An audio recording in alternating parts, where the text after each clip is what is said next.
ಕರಾವಳಿಯಲ್ಲಿ ಸುರಿಯುತ್ತಿರುವ ಧಾರಾಕಾರ ಮಳೆಯಿಂದಾಗಿ ಅನೇಕ ಅಪಘಾತಗಳು ಅನಾಹುತಗಳು ಸಂಭವಿಸುತ್ತಿವೆ. ಬಿಸಿ ರೋಡಿನಲ್ಲಿ ವಿದ್ಯುತ್ ಕಂಬಕ್ಕೆ ಕಾರೊಂದು ಡಿಕ್ಕಿ ಹೊಡೆದು ಚಾಲಕ ಸ್ಥಳದಲ್ಲಿಯೇ ಮೃತಪಟ್ಟ ಘಟನೆ ನಡೆದಿದೆ. ಮಂಚಿ ಕೊಲ್ನಾಡು ನೂಜಿ ನಿವಾಸಿ 57ರ ಹರೆಯದ ಜಯರಾಮ್ ಮೃತಪಟ್ಟ ವ್ಯಕ್ತಿಯಾಗಿದ್ದಾರೆ.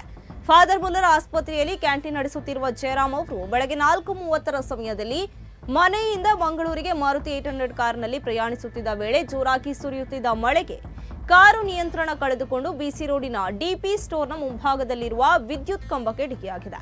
ಡಿಕ್ಕಿಯ ರಭಸಕ್ಕೆ ಕಾರು ಸಂಪೂರ್ಣ ಜಖಂಗೊಂಡಿದೆ. ಚಾಲಕ ಕೆಲ ಹೊತ್ತು ಸೀಟಿನಲ್ಲಿ ಸಿಲುಕಿಕೊಂಡಿದ್ದ ಎನ್ನಲಾಗಿದೆ. ಘಟನಾ ಸ್ಥಳಕ್ಕೆ ಬಂಟ್ವಾಳ ಟ್ರಾಫಿಕ್ ಎಸ್ಐ ಸುತೇಶ್ ಭೇಟಿ ನೀಡಿ ಪ್ರಕರಣ ದಾಖಲಿಸಿಕೊಂಡಿದ್ದಾರೆ. ಇನ್ನು ನಿನ್ನೆ ಸಂಜೆ ರಾಷ್ಟ್ರೀಯ ಹೆದ್ದಾರಿ 75ರ ಕಲ್ಲಡ್ಕ ಸಮೀಪದ ಕುದ್ರೆಬೆಟ್ಟುವಿನಲ್ಲಿ ಖಾಸಗಿ ಬಸ್ ಒಂದು ಚಾಲಕನ ನಿಯಂತ್ರಣ ತಪ್ಪಿ ಚರಣೆಗೆ ಬಿದ್ದಿದ್ದು ಬಸ್ಸಿನಲ್ಲಿದ್ದವರು ಯಾವುದೇ ಗಾಯಗಳಿಲ್ಲದೆ ಪಾರಾಗಿದ್ದಾರೆ. ಪುತ್ತೂರಿನಿಂದ ಮಂಗಳೂರಿಗೆ ತೆರಳುತ್ತಿದ್ದ ಬಸ್ ಕುದ್ರೆಬೆಟ್ಟು ತಲುಪುತ್ತಿದ್ದಂತೆ ಕಾಂಕ್ರೀಟ್ ಚರಂಡಿಗೆ ಬಿದ್ದಿದ್ದು ಮಳೆಯಿಂದಾಗಿ ಬ್ರೇಕ್ ಸಿಗದೆ ಚಾಲಕನ ನಿಯಂತ್ರಣ ಕಳೆದುಕೊಂಡಿದ್ದು ಎನ್ನಲಾಗಿದೆ.